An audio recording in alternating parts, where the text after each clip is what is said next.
Shalom jemaat yang terkasih, kembali lagi dalam renungan tekad, temukan kebenaran Allah yang dahsyat. Mari kita berdoa. Segala puji kami naikkan ke hadapan hadirat-Mu Tuhan. Kami bersyukur karena Engkau menyertai kami. Kami bersyukur Engkau menyertai kami sepanjang malam tadi. Dan kami bersyukur kami boleh menikmati hari yang baru, menikmati berkat yang baru, menikmati sukacita yang baru. Terlebih lagi ketika kami menerima kebenaran firman-Mu. Biarlah sukacita itu mengalir, memenuhi hidup kami, dan dapat kami lakukan, kami hidupi firman-Mu dalam hidup kami. Roh Kudus menolong kami. Dalam nama Tuhan Yesus kami berdoa. Amin. Bacaan hari ini terambil dari Kejadian 26 ayat 3. Lalu Tuhan menampakkan diri kepadanya serta berfirman, "Janganlah pergi ke Mesir, diamlah di negeri yang akan kukatakan kepadamu." Hari-hari ini banyak orang merasa khawatir dan cemas tentang masa depan. Keamanan yang tidak menentu akibat geopolitik global, harga naik, peluang kerja sempit, dan hidup dalam persaingan yang semakin ketat. Tidak sedikit yang berpikir, mungkin aku harus pindah ke luar negeri atau cari tempat lain yang lebih aman dan sebagainya.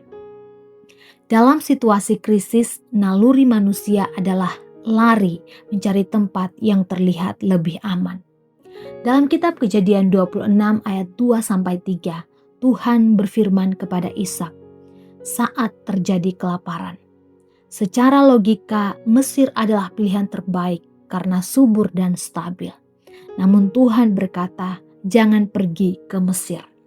Diamlah di negeri yang akan kukatakan kepadamu."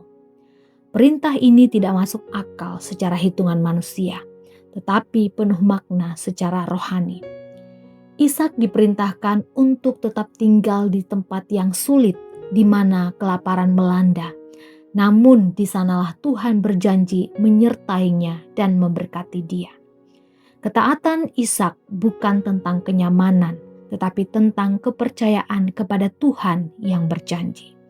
Ia belajar bahwa berkat Tuhan tidak tergantung pada lokasi yang terlihat menjanjikan, melainkan pada Tuhan yang berjanji dan penyertaannya.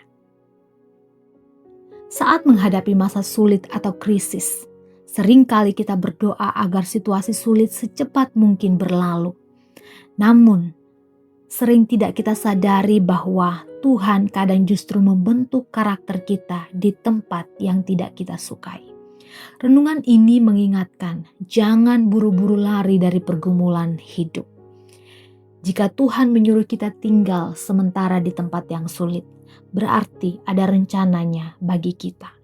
Kita tahu bahwa Allah turut bekerja dalam segala sesuatu untuk mendatangkan kebaikan bagi mereka yang mengasihi Dia. Mari kita berdoa.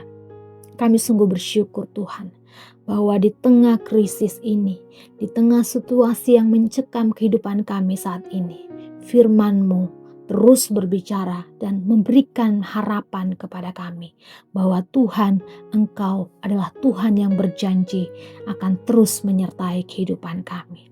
Oleh karena itu Tuhan, melalui kebenaran firman-Mu hari ini, kami dikuatkan, kami ditopang kembali untuk tetap memandang kepada Engkau, Tuhan yang tidak akan pernah meninggalkan kami.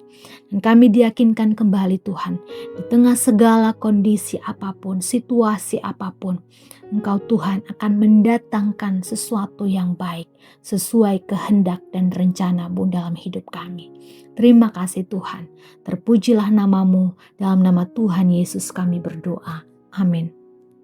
Selamat melakukan kebenaran Allah yang dahsyat. Tuhan Yesus memberkati.